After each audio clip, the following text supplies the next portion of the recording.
activist events. But I would think that she'd be probably third in the polling right now if they took a straw poll. But what do you think about her order? What does she got to do to get into this race and really win?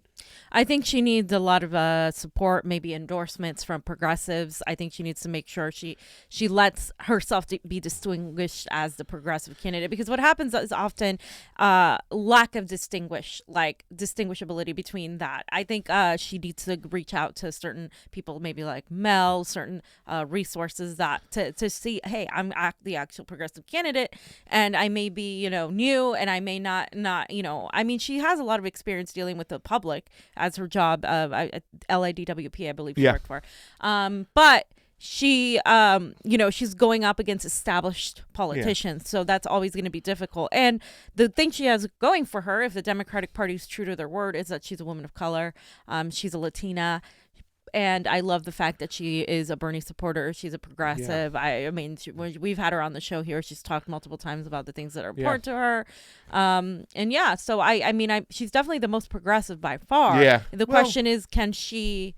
Can a set-alone progressive win this race is the question. Right. I think there has to be some independent-minded thinking when it comes to getting into these city councils, because it's such a broad area where she's at. It's not just going to have progressive people. You're going to have homeowners in that area, and they're very interested in voting for somebody who's going to look out for their needs. So once again, it's logistics mean a lot in these races. Can we play Mark Ridley Thomas's video? I mean, he is about as exciting as De Leon. I like the guy, but he doesn't energize me. But here he is again. He's a smart guy. He's a nice guy.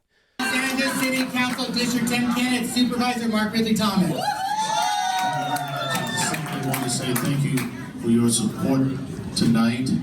I want to say that the number one issue that defines who we are in the city of Los Angeles and beyond is that of homelessness. It is the issue that will determine who we are morally, politically, and civically.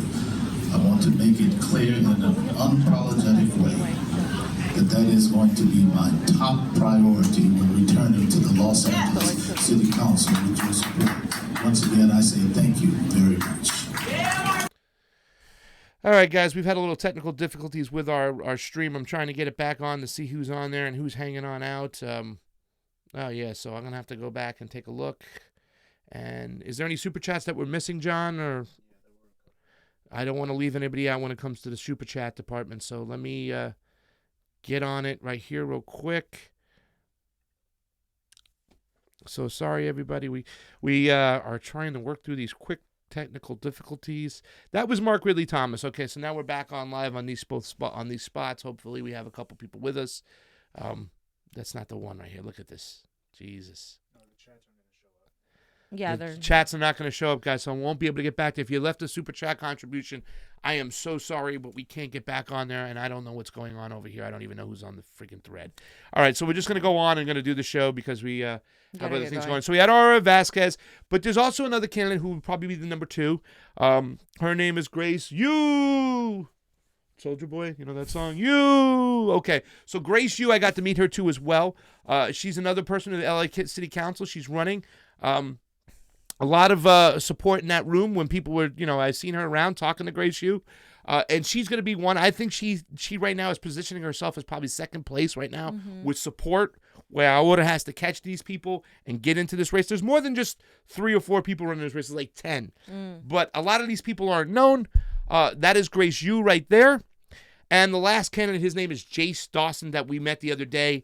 I'm just throwing him into the mix right now because we said there's a lot of other candidates. We don't know who's going to come out of this, and really get some momentum. We would like to hope and throw a debate. But also that was Jace Dawson for LA, another community activist as well. So you can see there's Jace Dawson, and I'm going to be speaking with Jace Dawson. Hopefully we can get these guys in the ring to go ahead and debate. Interesting. So, should we go to In the News, or should we skip after Bernie goes after Boo? Let's go into the news because we have to talk about what's going on with Jeremy Corbyn.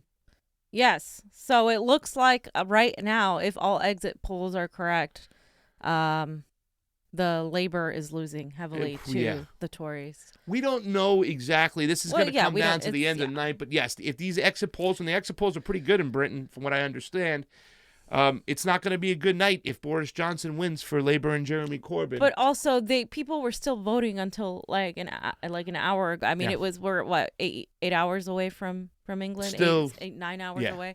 So it's yeah, I think it's still too early, because what was happening was that the lines were extremely long, like we saw back in 2016 here. The lines were extremely long, and the youth vote actually went up.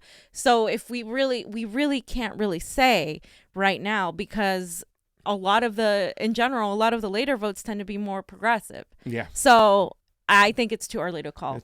The labor votes are the more progressive votes, and the later votes are always more progressive. Also, too, I put impeach who. There's a little article that came out.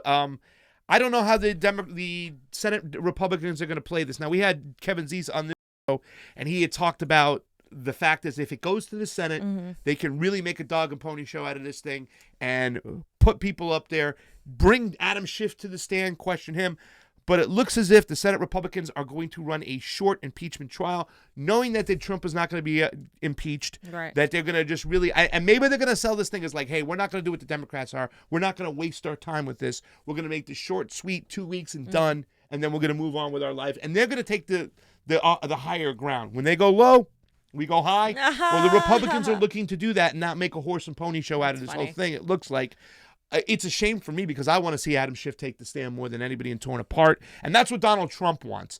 But it looks like McConnell's going to play that virtuous role and say, hey, we're not going to make this a circus. We're going to move. What was it? Censor and move on. They're going to take the Democrats' playbook and use it against them. So it looks like the Senate's going to hold a short hearing, and we're going to move on from that. Okay. All right, ladies and gentlemen, that's it. Listen, sorry for the technical difficulties today. Go over to our Rockfin, ROKFIN. Join up over there. We have a Patreon. Thank you to all our Patreons for showing up and helping us out. For Pasta Jardula, Fiorella, Jonny Sue on those ones and twos. CONVO out.